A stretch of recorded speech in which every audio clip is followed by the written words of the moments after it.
Hello, hello, hello. Welcome back, everyone. Scootsy16 here with another episode of the Elite Discord Tournament, and we are back to the Thumpers and the Prowl. This has been the Prowl's series so far. First two games in their favor. The last one, however, heading back to the Mangata Bowl, and the Thumpers got thumped by the Prowl. As you can see, the Prowl have consistently put up 6 runs each game. It's just a matter of how much they give up, and now they're going to be challenged, or I guess faced with their biggest challenge, and that being Bruce Wishwash. Now, Bruce has been pretty wishy-washy throughout this tournament with a 6.23 ERA. He has not been perfect by any means, and so there is a chance that Prowl can press for Game 5, and that's what we're hoping to see here today. I guess if you're a Prowl fan, if you're a Thumper fan, you don't want to see a Game 5. So let's head out to the field. Let's head to the Bengata Bowl and see if the Prowl can continue the comeback or if we will see the Thumpers close this one out. And we're going to head out to the field. We'll talk about the teams as we go. Out to the Bengata Bowl for Game 4. The Thumpers can clinch with a win here. If they do, they'll be headed to the championship for the second time in 2 tournaments. So they have been here before. They know what these challenging games look like. They know the difficulty level just continues to amp. But we'll see if the Prowl can overcome their biggest nemesis in this tournament. Prowl knocked them off in the second series of the first tournament. We'll see if they do the same here or if the Prowl can hold off. Riker Brownpole is locked in, will be leading off. Typically, this is Jasper Reeves, but with his struggles, they decided to switch things up a little bit. Riker now tough out activated with a 2-2 count against Bruce Wishwash, and he'll be frozen on strike 3. Bruce waves him goodbye, and now we'll see Jasper Reeves in the 2 spot. Has been abysmal for this tournament, batting 118. He's tense right now, and as I say that, he loose one right over the glove of naturally tense Caleb Thompson at third base, and that's going to be a base hit with 1 out. Rebecca Andrade with a clutch home run in the last game, or not in the last game, but the last game of the Swagger Center, Game 2. She's going to be in the 3-hole, batting 400 with 2 home runs and 4 RBIs. 1-2 count here. Decent speed on first base, but still tense. And chasing strike 3 out of the zone, Bruce Wishwash with a very crazy slider there, and he pulls it out of the zone, and she couldn't hold herself back, and that's going to be out number 2. Now Bolt Snow still locked in. I think he had a home run, maybe 2 in that last game. It's been a minute since I recorded. I should have went back and checked ahead of this recording.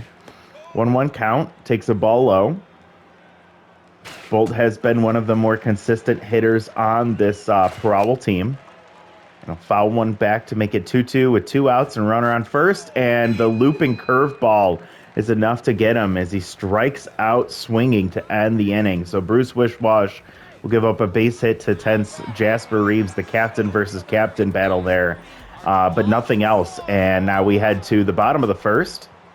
Archie Sormore has had a intense streak lately, and he'll keep that going as he hits one into the right field for a base hit. Leaping but not able to get to that was Britt Luna. And a leadoff base hit here in the bottom of the first will pass it over to Squint Diligence, batting 391 on the tournament, but no other production to speak of. No home runs, no RBIs. Takes a strike there. Colton Ramos had an okay start his last time out, 5.79 ERA, but a 1.07 whip. Only 1 strikeout, however, so he is not a strikeout pitcher, more of that get the outs on the field, trust his defense type. So 2-2 count, 1 out, or with no outs, and now we go full. Runner in first with good speed, and that's going to be a walk. So Squint does not flinch as he is able to work the walk there, and Colton Ramos lost one there. Greg Dastardly comes up with Tier 2 RBI hero activated, 409 with 1 home run and 3 RBIs. Good speed at second, not much speed over there at first. This one will fall off, and that'll be 1-1. popped foul once again. We'll make it 1-2, and Little Hack will activate for Greg. Ball way outside. This one stays low and in, so full count once again. Colton trying not to lose another one. And he'll loop the pop-up over third base. Back as Mew Chambers. Coming in as Bolt Snow, catching that. Nice communication between the third baseman and the left fielder to get out number one. And Colton Ramos was able to get away with one there against one RBI hero. But here comes another one in Mario Griffin. He has had a really tough season or series so far, batting 125 in the tournament. Looking to turn things around right here. And he'll get that one past Britt Luna diving, and that's going to get all the way to the warning track. Getting it is Riker Brown pull up against the wall. One run comes in, the other heading home, and Jasper Reeves will hold it. And that's going to be an RBI double for Mario Griffin, finally coming through as an RBI hero for the Thumpers in a big moment. And 2-0 lead with a runner on second base with one out for Caleb Thompson, who is tense. A6 Terminator activated at Tier 3. Colton Ramos is tense as well. 2-1 count here for Caleb Thompson, who sends it to deep right center field. This one is gonna get out of here. That one lands in the bullpen, and bang the drum. It's a home run for Caleb Thompson, the perennial tense third baseman and captain, offensive captain of this Thumpers team. Just continues to produce for his team no matter what his mojo is. Just absolutely insane. I've never seen a more productive, tense player in my life. It is a 4-0 lead here in the bottom of the first with only one out. Colton Ramos is going to continue to struggle as he gives this one a deep left field, and that's going to be back-to-back jacks for the Thumpers. Bang the drum, it's a home run, and I believe that was DT Navarro with his first home run of the tournament. Comes in a big spot as they are trying to put the foot on the neck of the Prowl. And Predator and Prey have switched hands here once again. Now, Colton is rattled, still in the first inning with only one out, and Knox Horn comes up. This could be a bad spot for the Prowl, as even if they are able to manage a comeback here, as this one pops up into foul territory down the right field line. Coming over is Jasper Reeves, catching that for out number 2. Even if they're able to mount a comeback here, it likely is going to be pretty much a bullpen game the rest of the way here, and that might deplete their entire bullpen for the next game, which I believe would be Rose Smile on the mound for Game 5 if we get there. And she did not look good in her first game. Elizabeth Nelson muscles one out to right field, but it's going to go foul. 2-2 count with 2 outs. Colton just trying to get out of this inning. Will induce another pop-up. And this one lined into center field. And sliding play. Riker Brownpole will get a mojo boost as he makes that one. Catches that right above the ground. Nice play for him. I thought that was getting down for sure.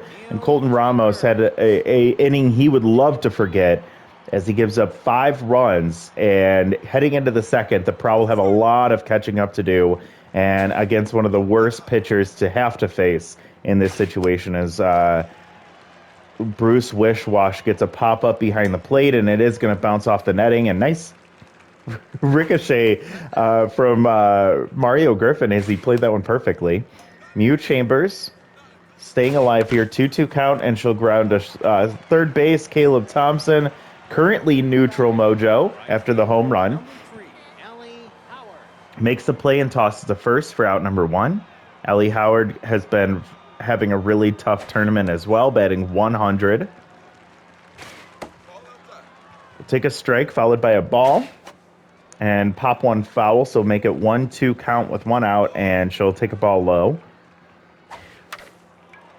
Bruce will get the grounder to first base, and Squid Diligence will step on the bag. Easy play for him, and so far, outside of the Jasper Reeves base hit, Bruce Wishwash has been able to shut down the majority of this Prowl offense so far. Tiger Avalos with a 3-0 count. Will he swing? Does he have the green light? He does not. Well, doesn't know, because that ball was way too high. Not even a competitive pitch. And Bruce walks him on 4 pitches. That'll pass it down to Britt Luna in the 8th spot today. Good speed over at first. Not great, but good. And Britt Luna with a 1-1 count, 2 outs. She'll swing at one and pop it foul. Just missed that one, so she's on it. But she froze on a pitch at the top of the zone, and Bruce Wishwash gets out of the inning. So is allowed 2 base runners, a base hit in the first and a walk in the second. But no one's gotten past first base for the Thumper offense. I mean, for the Prowl offense. I don't know why I keep getting these two teams mixed up. Excuse me, Navy Finley will ground out to second base on the first pitch of the inning. And somehow they're deciding to keep Colton Ramos out there as we head to the top of the order here in second inning. Colton back to tense mojo, which I guess is good. He's already thrown over 35 pitches in the first. Archie Sormore still locked in. He got a base hit to start this game. 3-1 count. Bad spot for Colton Ramos. Takes a strike right in the zone there on the slider. And Archie sends one to deep right field, but this one's going to hang up for Ellie Howard, ranging back, catching it on the edge of the warning track for out number 2. So Colton got lucky on that one as Archie was gearing up for it and was not able to get it high enough. He did hit it hard enough, though. Still tense, but now Squint Diligence comes up, and Colton with a chance to get out of this one clean. Instead, he gives up a base hit up the middle, so Brown Pole tosses it in, but Squint Diligence with a 2-out single to keep this inning alive.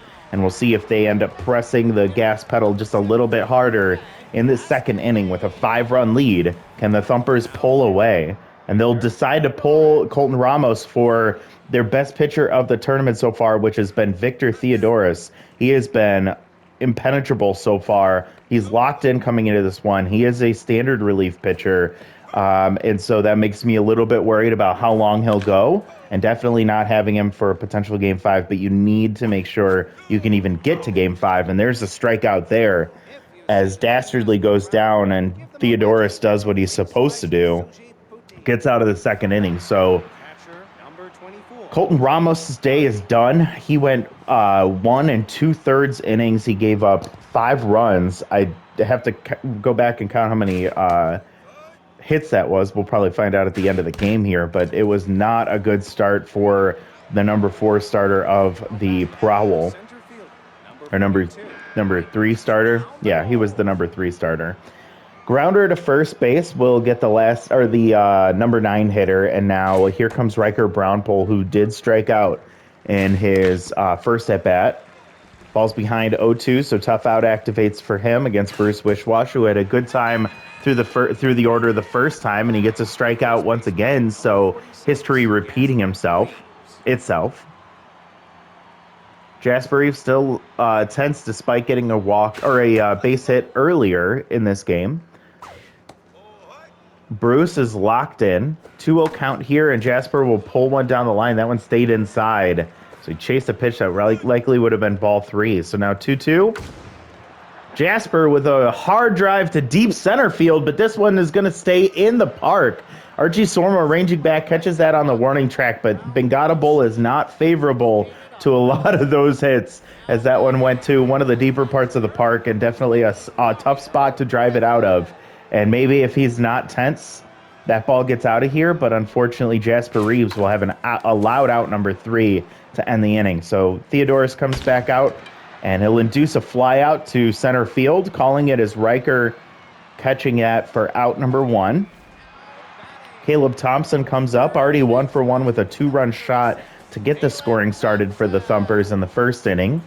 We'll see what he does here. Ace Exterminator will still be active against Victor Theodoris. There's strike 1.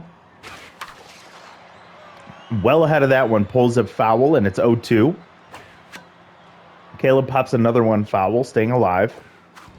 And whoa, whiffs through one, but it bounces off the glove of Case Harvey. That's that crossed up trait activated, and unfortunately will allow Caleb Thompson to reach first base safely on the strikeout. So drop third strike, not something you typically see on your bingo card, but here it is today. Great speed over there at first base, so we do have to watch for a steal potentially. With 1 out, Dainty Navarro comes up. He went back-to-back with Caleb Thompson earlier. 3-0 count, and that another crossed up. That was a strike, but it's going to allow the runner now to reach second base easily. Case Harvey getting very frustrated behind the plate. This is not his fault. Miscommunication with the pitcher, and typically a really consistent pitcher and Victor Theodoris. He gets a strikeout there, but Case is like, come on, work with me, man. Let's focus here. 2 outs, runner on second base with great speed, a ball to the outfield, could allow another run to score. Knocks horn. 0-2 count immediately. And Victor will get strike 3 called, so the runner does not matter. Oh my goodness, what an interesting inning that was. And Victor Theodoris gets out by the skin of his teeth as he allowed the runner to reach on a crossed up throw to drop third, strike 3. And then he allowed the runner to reach second base on another cross-up pitch later on in the inning, but does not end up getting any farther. 1-1 count here for Rebecca Andrade. She pulls one foul, and Bruce Wishwash looking to see if he can get through 4 innings. Keep in mind, if he heads into the 5th, there is a chance that his stimulated trait can activate. And there's strike 3. Rebecca Andrade cannot figure out the S-tier pitcher. Bolt Snow comes up 0 for 1 today. Has 5 home runs on the tournament. Has tier 2 bad ball hitter. Chases a bad ball out of the zone for strike 1. This one will go foul just down the first base line, just past the bag. Oh man, pulls the string and strikes out once again. So Bruce running a clinic here today will now come up against Mew Chambers, 0 for 1.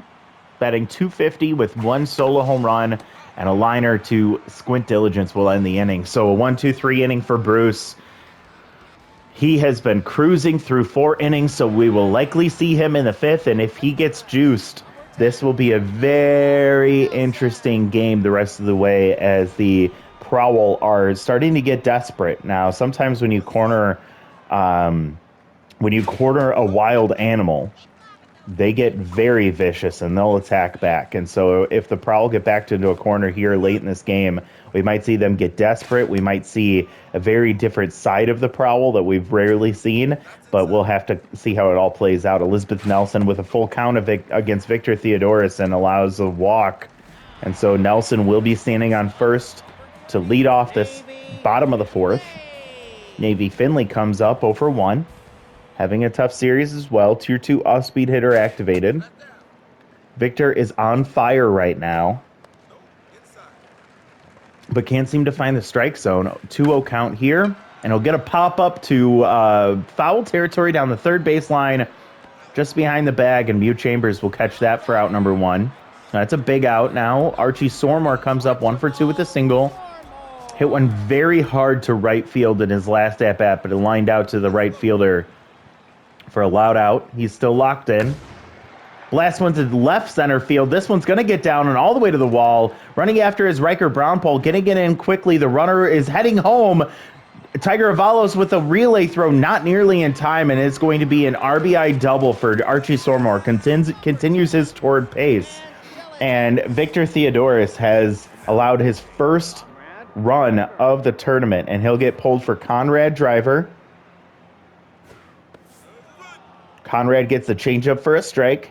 Runner on second base with great speed, and he's going to give up a base hit here. Runner coming home, and that's going to be another run to score. They cut off the... Oh, my goodness. In very interesting fashion, it looked like Squint Diligence was trying to think about second base there. Luckily for the Prowl, they cut off the ball and ended up getting the runner back to first base safely. This one, Bolt Snow getting over in time. I did not think anybody was going to have the opportunity to get over there, but that's going to be a fly out for out number 2. Already done some damage here with Squint Diligence's RBI single, making this a 7-0 ball game. And Conrad Driver, actually that run that just scored will apply to Victor Theodoris, so he has allowed 2 runs in this tournament. Mew Chambers ranging over, diving, but not able to get there in time. A lot of foul territory here at the Bengata Bowl. And a nice curveball for strike 3. Conrad Driver will end the inning, but 2 runs come across in the bottom of the 4th, and it is 7-0 with only 6 outs left to work with. The Prowl have to get something going, and they just pray that Bruce is not juiced, and he is not. Still locked in, but not juiced, and he is up to the 57th pitch of this game, and he'll get the bloop off the end of the bat. It'll go right to Caleb Thompson for out number 1. Tiger managed a walk against Bruce Wishwash. It seems like he's a little scared to pitch against him, and Tiger giving him that stare. That's, I think, the first pitch or strike that Tiger has seen. 3-1 count here. Tiger gears up for that high pitch and just misses it. Full count and another high pitch, but he got under this one. That's going to be lofted into center field. Archie Sormore catches that for out number 2. And now Britt Luna comes up with 2 outs. Bruce Wishwash looking to see if he can get through the 5th inning now with 2 outs, and he is start with a ball. Britt having a decent season or series so far, or tournament so far, batting .353, 2-1 count. She'll swing through strike 2. Bruce with the payoff pitch will get the strikeout there. He has been lights out today. It's insane. He allowed a base hit in the first. He allowed a walk in the second, I believe. And that has been the extent of the offense for the Prowl. And so the Thumpers here in the bottom of the 5th looking to add a little bit more insurance just to try and really push down on the Prowl and give them no opportunity to come back. Caleb will ground out to third base. U Chambers across the way gets that for out number 1. Nice play for her on the backhand there. Dainty Navarro comes up. Looking to see if he can carry some momentum into the next series, given they hold this lead. Conrad Driver responsible for keeping them off the board here for at least one more half inning. This one sent to center field will hang up, and Riker will catch that for out number 2.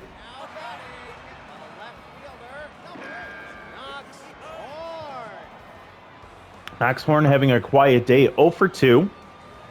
He does have 1 home run and 8 RBIs, and he'll ground out to third base immediately to end the inning. So Conrad Driver does his job. Now it comes down to the Prowl offense against Bruce Wishwash here in the 6th inning. I imagine that if they give him any trouble, he's going to be pulled pretty quickly here. Caleb gets pulled for Tristan Wu, as they do love that defensive shift here at the end of the game. Bruce is currently on fire, so he's lasting a little bit longer than he normally would. Case Harvey will lead things off with Tier 2 rally starter. 1-2 count. Case will pop one foul down the right field line, and that's going to get out of play. Souvenir for the fans. Another foul ball. Case staying alive with his good contact, and he'll watch one stay out of the zone. So 2-2. And Chase is out of the zone. Mario Griffin will toss down to first, and that's out number 1. Center fielder, number 42. Riker Brownpool, the leadoff man, is 0 for 2 today. Maybe not a spot he's very comfortable with. And Bruce will get pulled for Wax Shipwreck. The closer comes in a non-save situation. Riker immediately turns on one, but pulls it foul. And this one will go up the middle. Navy Finley with a nice diving play. Riker with a good hustle, but not in time. Navy Finley able to get it there just a step before Brownpool, and that's out number 2. Jasper Reeves, the last hope in a situation where he is typically a choker. He's still tense. Swings through strike 1. Dribbles to shortstop. Navy Finley will toss the first. Oh my goodness! And the ball gets away from Squint Diligence, and Jasper Reeves reaches second base on the error from the first baseman, Squint Diligence, and this game stays alive just a little bit longer now. Wax Shipwreck against tense Rebecca Andrade. She struck out twice today, but has been a very clutch hitter for the Prowl. This is a clutch situation for them, despite the pressure being just medium. This ball lofted into the left field, and Knoxhorn catches that to end the game and the Prowl's hope. So the Thumpers fend off the Prowl once again, and they will head to the championship series for the second time in 2 tournaments. This was all Thumpers all day. The Prowl could not do anything to figure out Bruce Wishwash, who put on probably his best performance of his career in a situation where it mattered most. Oh man, for the Prowl, they were only managed one hit from Jasper Reeves. They also managed one walk from Tiger Avalos. Jasper Reeves, the only runner to reach twice, as he actually reached on a fielding error from Squint Diligence. The other side, kind of a consistent day across the board. Greg Dastardly struggled 0 for 3. Knox Horn, same thing. Navy Finley 0 for 2. But of course, you got the production from Caleb Thompson, like you normally do. You got the production from Dainty Navarro today, which was great. And then Archie and Squint at the top of the order, doing their thing as they typically do. Pitching wise, Colton Ramos had an abysmal day. Victor Theodoris was kind of tasked with or given an impossible task. He pitched as best as you could, 1 2/3, giving up 1 hit, 1 walk, 2 earned runs, and 4 strikeouts. And then Conrad Driver came in, and he pitched admirably well as well. It was really just Colton Ramos's day to ruin this for the Prowl. For the Thumpers, man, look at that line for Bruce Wishwash: 5 1/3, 1 hit, 1 walk, 9 strikeouts. That's 15. 16 outs that he got, 9 of them via strikeouts. So that's pretty impressive. And then Wax Shipwreck came in, got the 2 outs he needed to end this game. Man, Bruce Wishwash with your number 1 player, Caleb Thompson number 2, Archie Sormore number 3. And that is it for the Prowl. They're the next team to get knocked off, as they cannot figure out the Thumpers, that Thumpers team that has defeated them twice in 2 tournaments. And so they're going to have to go back to the drawing board once again. And for us, we will be turning to game 4 between the Joyriders and the Lockhorns. It'll be very interesting to see if the Lockhorns can fight off the Joyriders one more time, or if the Joyriders will give the Lockhorns the Prowl treatment. We'll see what happens, but thank you all so much for watching this one. I'm sorry for all of you Prowl fans. It just was not in the cards this year. I definitely think you need to reconsider, what Jasper Reeves is doing for this team. What Rose Smile did this year may not be something you're happy with. Unfortunately, those were the 2 returning players from the first tournament, and it just did not seem to click for them. But appreciate all of you. I can't wait to see you all in the next one. We'll see you later. Bye, everyone.